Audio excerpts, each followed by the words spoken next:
Pertama-tama marilah kita panjatkan puji syukur kehadirat Allah Subhanahu wa taala karena berkat rahmat, karunia dan hidayahnya lah sehingga kita masih bisa menikmati hidup sampai dengan detik ini. Yang kedua, salawat serta salam semoga selalu tercurahkan kepada junjungan kita Nabi Muhammad SAW beserta para keluarga, para sahabat dan kepada umatnya yang menjadi pengikutnya hingga akhir zaman. Pada kesempatan yang berbahagia ini, saya ingin mengajak diri saya sendiri khususnya kepada teman-teman sekalian untuk meningkatkan takwa kepada Allah Subhanahu wa taala dengan sebenar-benarnya takwa, yaitu dengan menjalankan segala perintahnya dan menjauhi segala larangannya.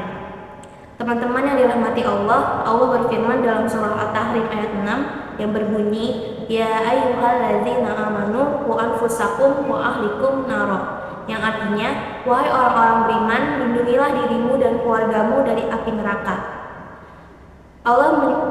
Dalam ayat ini, Allah memberi perintah kepada orang-orang yang beriman untuk melindungi dirinya dan keluarganya dari api neraka. Hal ini penting untuk menjadi perhatian kaum muslim yang beriman. Dalam ayat tersebut, Allah menyeru kepada orang-orang yang beriman saja, karena di ayat tersebut berbunyi, Ya ayyuhalladzina amanu, bukan Ya ayyuhan nas, karena sudah jelas orang yang akan masuk ke dalam surganya Allah itu hanya orang-orang yang beriman.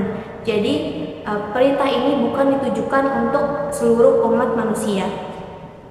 Kita harus percaya dan yakin bahwa kita akan meraih surganya Allah di kehidupan lainnya, sebab ukuran kesuksesan manusia di akhirat kelak adalah ketika dijauhkan dari neraka dan dimasukkan ke dalam surganya Allah. Syarat pertama untuk masuk ke dalam surga sudah kita miliki, yaitu kita sudah menjadi orang muslim, yang dimana kita percaya adalah orang-orang yang percaya bahwa Allah sebagai Tuhan dan Nabi Muhammad sebagai utusan Allah, sebagaimana kita ucapkan setiap hari dalam doa kita, dalam salat kita, asyhadu an la ilaha illallah wa asyhadu anna muhammadar rasulullah. Surga merupakan penantian akhir bagi seluruh umat manusia, tetapi tidak sedikit perilaku-perilaku kita yang sering kita lakukan malah justru menjauhkan diri kita dari jalan menuju surganya Allah.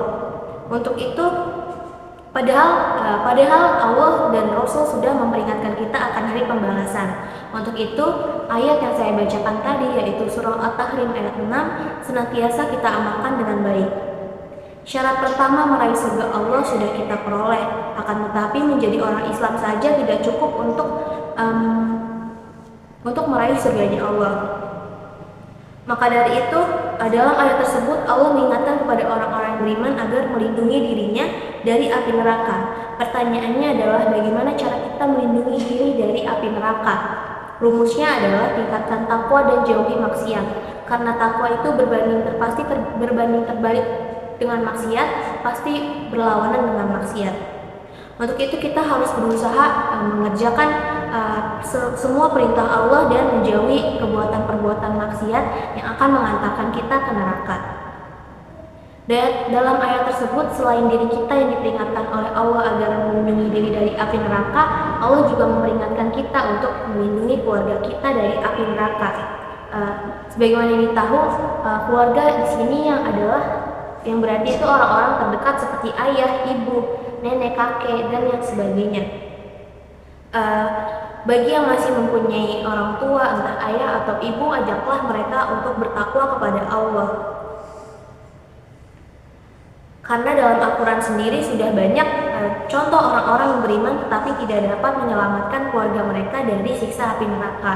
Sebut saja Nabi Nuh alaihi salam yang telah mengajak anaknya Kan'an untuk bertakwa kepada Allah tetapi ditolaknya. Dikisahkan dalam surah Hud ayat 42, waktu azab yang diturunkan oleh Allah berupa air bah yang akan menenggelamkan seluruh negeri, Nabi Nuh berkata kepada anaknya, wahai anakku, naiklah ke kapal bersama kami orang-orang beriman dan janganlah kamu bersama orang-orang kafir. Tetapi apakah ada yang tahu jawaban Kan'an anaknya ini apa? Dalam ayat 43-nya, anaknya menjawab, aku akan mencari perlindungan ke gunung yang tinggi untuk menyelamatkanku dari air bah. Nabi Nuh tidak patah semangat, masih berusaha untuk mengajak anaknya dengan berkata, tidak ada yang dapat menyelamatkanmu dari azab Allah selain Allah yang Maha Penyayang. Tetapi anaknya masih saja tidak mau mengikuti perintah ayahnya. Lalu tenggelamlah ia bersama orang-orang kafir yang mendustakan agama. Setelah air bahnya surut, Nabi Nuh memohon kepada Allah agar anaknya diampuni oleh Allah. Dalam lanjutannya surah Hud ayat 45, Nabi Nuh berkata, Robbi innabni min ahli. Wahai Tuhanku, sesungguhnya anakku termasuk bagian dari keluargaku. Allah langsung menjawab dalam ayat 46 yang berbunyi, Qala ya Nuhu innahu laisa min ahlik innahu amalun ghairu sholih. Wahai Nuh, sesungguhnya dia bukanlah termasuk bagian dari keluargamu. Sesungguhnya perbuatannya adalah perbuatan yang tidak baik. Dari kisah tersebut dapat diambil pelajaran bahwa Nabi Nuh saja yang merupakan Nabi utusan Allah yang dijamin masuk ke dalam surga tidak dapat menyelamatkan keluarganya dari api neraka. Apalagi kita sebagai manusia biasa yang tidak punya jaminan apapun untuk meraih surganya Allah. Untuk itu, kita dapat meningkatkan takwa kita kepada Allah dan senantiasa melindungi keluarga kita dari siksa api neraka dengan cara saling mengingatkan antara satu dengan yang lainnya. Dan seperti firman Allah dalam surah Al-Asr ayat 1-3 yang berbunyi, Bismillahirrahmanirrahim, Wal asri innal insana lafi khusri illal ladzina amanu wa amilus solihati wa tawassaw bil haqqi wa tawassaw bis sabr. Demi masa sesungguhnya manusia berada dalam kerugian kecuali orang-orang yang beriman dan beramal soleh dan saling nasihat-menasehati supaya dekat dengan ketaatan kebenaran dan menetapi kesabaran. Pertanyaan selanjutnya adalah bagaimana cara kita melindungi keluarga kita dari siksa api neraka, karena tidak mudah untuk menyuruh atau meminta orang lain mengikuti apa kehendak yang kita inginkan. Tetapi ada beberapa cara yang bisa kita lakukan untuk menghindari keluarga kita dari api neraka.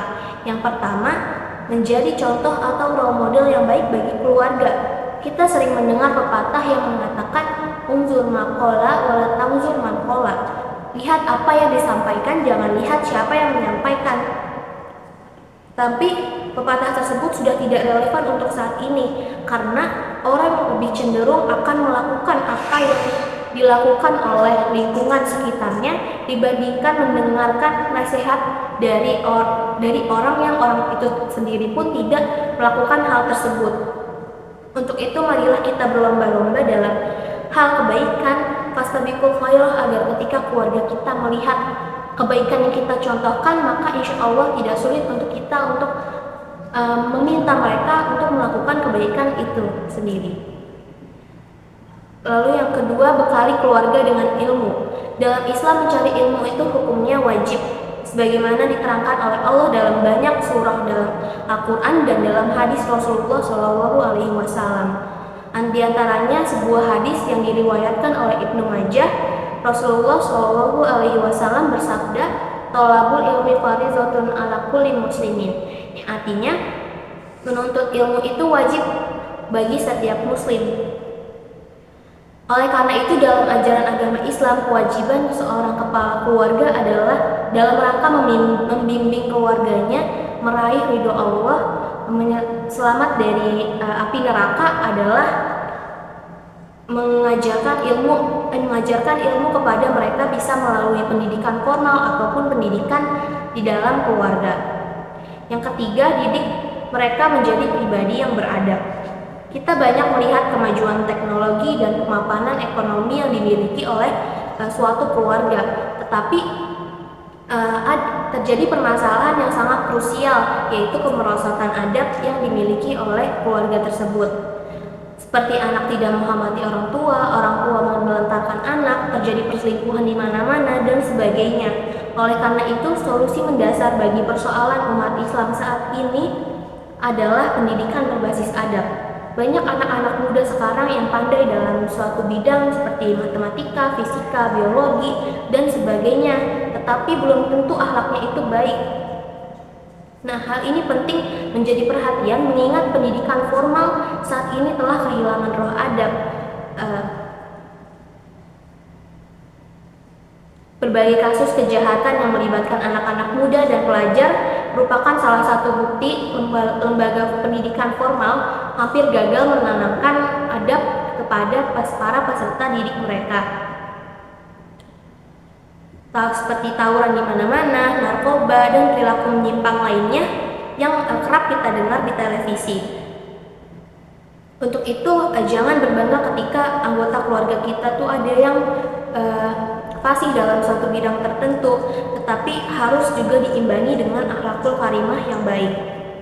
Yang keempat, ajak keluarga kita untuk melakukan ketaatan kepada Allah. Upaya selanjutnya dalam rangka melindungi diri dan keluarga dari api neraka adalah senantiasa melakukan ketaatan kepada Allah dan meninggalkan maksiat serta menyuruh keluarga kita untuk melakukan ketaatan itu juga. Karena makna jagalah dirimu dan keluargamu dari api neraka adalah lakukan ketaatan kepada Allah dan tinggalkan apa-apa yang dilarangnya. Ketaatan pertama yang harus menjadi perhatian seorang muslim adalah sholat, tauhid dan sholat. Tauhid adalah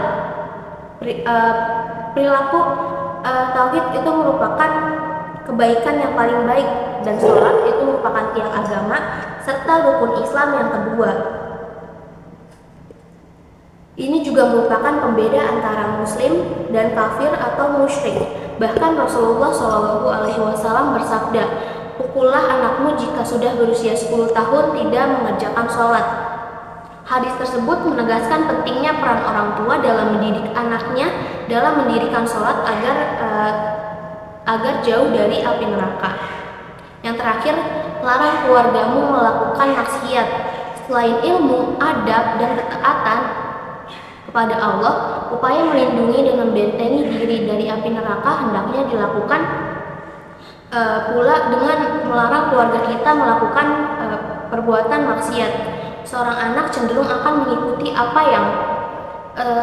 yang dilakukan oleh orang terdekatnya seperti orang tuanya, dibandingkan mendengarkan nasihat yang orang tuanya sendiri itu jarang melakukan hal tersebut. Untuk itu, bagaimana cara kita menghindarkan orang-orang yang kita sayangi dari maksiat kepada Allah? Caranya adalah menjaga lingkungan kita tetap islami, yang mana banyak terdapat orang-orang beriman di sekeliling kita, karena karakter kita itu dibentuk dari apa yang kita baca dan dengan siapa kita bergaul. Teman-teman yang dirahmati oleh Allah, banyak kisah para nabi dalam Al-Quran yang dapat kita jadikan contoh dalam kehidupan sehari-hari, seperti kisah Nabi Musa alaihissalam yang diadopsi oleh keluarga Raja Fir'aun yang kejam, akan tetapi malah menentang Fir'aun. Nah, itu sendiri karena mensekutukan Allah. Lalu ada kisah Nabi Nuh alaihissalam yang tadi yang dijelaskan oleh saya sendiri, yang anak dan keluarganya durhaka kepadanya. Sudah seharusnya dan sepatutnya kita harus menjaga diri kita dan keluarga kita dari api neraka. Penjagaan kita harus secara terus-menerus, karena iman manusia kadang naik dan kadang turun. Dan iman itu tidak dapat diwariskan dari seorang ayah yang beriman kepada anaknya, tetapi harus selalu dilatih dan dikerjakan secara terus-menerus agar terbiasa melakukan amal soleh, sehingga kita harus menjaga agar lebih konsisten dan dapat menjadi husnul khotimah. Marilah kita bersama-sama menciptakan hubungan kita yang dapat menjadikan kita mudah beribadah dan mendekatkan diri kepada Allah. Saya kira cukup dulu ceramah tentang melindungi diri dan keluarga dari api neraka. Semoga apa yang telah disampaikan bisa bermanfaat bagi kita semua. Wabillahi taufiq wal hidayah. Wassalamualaikum warahmatullahi wabarakatuh.